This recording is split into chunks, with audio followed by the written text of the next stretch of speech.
to go back to your rookie year, not only did you win the Winter Nationals, you win the Auto Club Finals, and you win the Bud Classic. I mean, that's some bragging rights. Like, I'll tell you, after the first year, after winning 5 races, I pretty much felt pretty confident. I didn't get intimidated. The only one that, it's no secret, I didn't like Tony Schumacher. And it wasn't because he drove the Pete car. Tony was arrogant. You would think that Kenny had John Force and Kenny Bernstein's clout all in one person. It's like, what? But that was Tony's way of trying to get in your head. I mean, obviously, Tony's won 80-some Top Fuel races, and I don't know how many championships. Tony's won 7 or something. Unbelievable driver, badass. But, man, Tony's the only one that I would have to calm myself down to where I didn't leave on the pre-stage because I hated him so much. And he just knew how to get under my skin, and it just made me crazy. But obviously, an amazing talent. I'll never forget the wreck side by side with me in Memphis. It was the first race I wore a Hans device. They made those mandatory in IndyCar racing, and everybody that's ever driven a fuel car has back and neck problems. So I thought, hey, this is a great deal. So I contacted the people, raced Tony. My throttle hung open. He broke a spill plate, went over the guardrail, and I got my car shut off, and I saw the safety safari coming at me, and I thought, what the hell? And then I got the car stopped, and I realized pieces of Tony's car went by there, and I mean, that devastated me, thinking that we might have lost him. Even though we didn't like each other, It was, and we didn't like each other.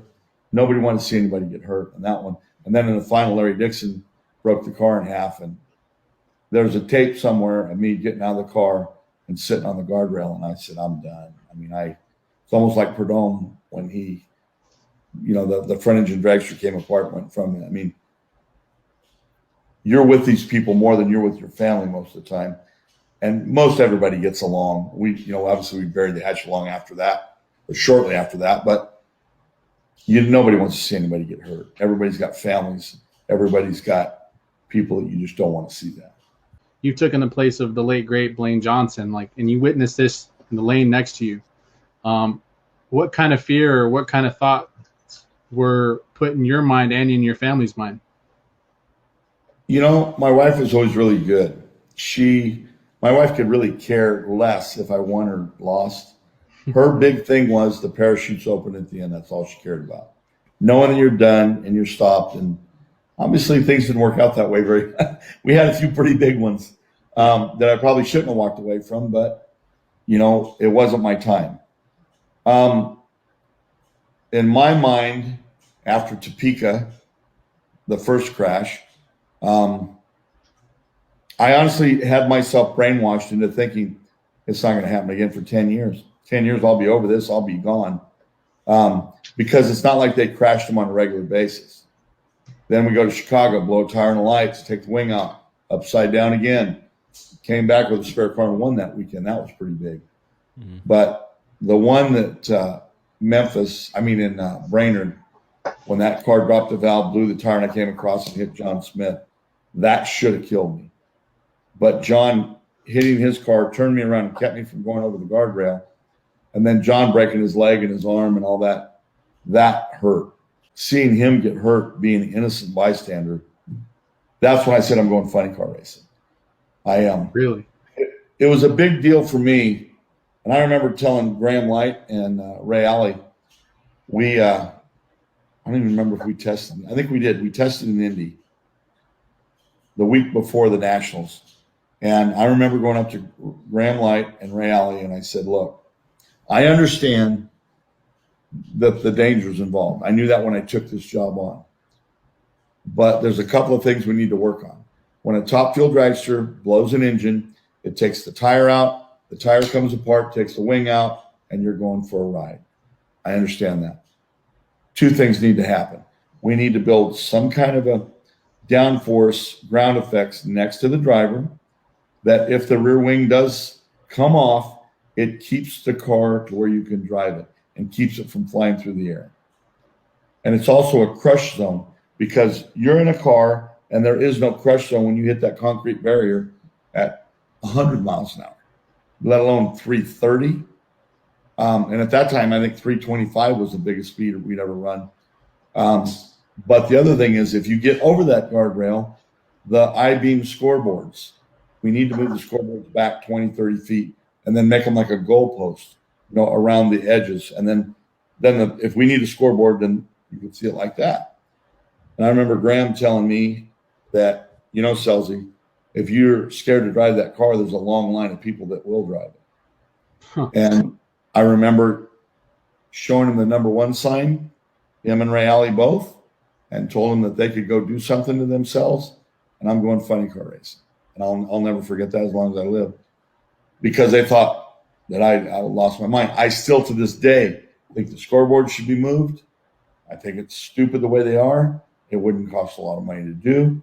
And I think we need to re-engineer the dragster because of the impact on the sides. I think the rear wing is too important. Now, for whatever reason, we're not doing what we were doing, but it still can happen. And that's the way I feel.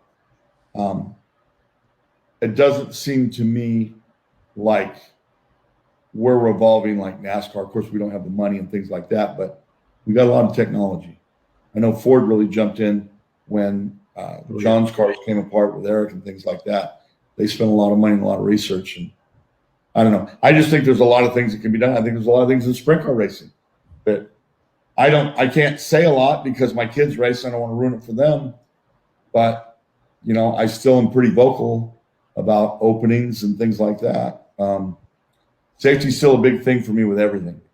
But the drag race thing, that kind of left a sour note. And that's why I switched to funny car. Then we started hurting drivers in funny car. That didn't go very big, but things happen. There is a certain amount of danger and a certain amount of risk, any kind of racing.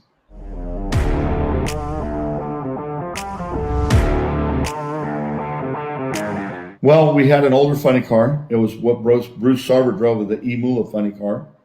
And I really struggled with this thing, trying to drive it. Looking back, obviously, and getting in a Schumacher funny car, which was a Rolls Royce. The drag length was like a 5/8 rod that we found out later. If somebody held the front wheel and I turned the wheel to the left or the right, the steering rod would just go like this. Everybody else made them like 1 inch. The steering wheel was too far away. So under 5 Gs, your arms get short. Well, now you got no leverage to turn the wheel. Nothing got changed there. Then when we put the Toyota body on, we kept thinking the front had no downforce. Well, the front had no downforce because the back was 12 miles high. So things just didn't go well. We didn't have any money. The Whitecap sponsorship was barely going to get us to the races. We were hoping we were going to land a couple of big deals, Pizza Hut and some other things, and it come down to the 11th hour and all that stuff fell through. Ended up with Whitecap, which was gracious enough to take us on, but there wasn't a lot of money there. Alan was running the car like a top fuel car. Again, aerodynamics played a big part. Del Worsham actually told me here a while back, he said, that car is not as bad as you thought it was. There's way too much spoiler. There's a lot of things that could have been changed that actually made that thing way better. I wanted a weight bar on the front, but just a lot of things Alan and I weren't clicking. And so he set me aside and put Sarver in, and they did do better. The car fit him, but they put a 100-pound weight bar on the front of it. Moved some things around, but they never won a race with it. They made it to 3 or 4 final rounds, which the third race I was in made it to the final round. In Gainesville, Tony Pedregon beat me. We made it down the track one time in qualifying, and I think we won first round, and it smoked the tires every round. So that was just one of those things. It was pretty tough time for me and Ellen actually at that time, and we didn't talk for a couple of years. It got ugly, it got personal, but since we had buried the hatchet and got it through, I got to deal with Schumacher. I was very fortunate enough that Oakley came on board. Don helped fund part of it the first year, and I got Mike Neff. And I remember telling Mike in Las Vegas after testing, I said, I'm telling you, you're going to win a world championship. and you're going to be my guy. And obviously he did it a few times, and then drove a car for Force. So he could drive it, tune it, he could do anything.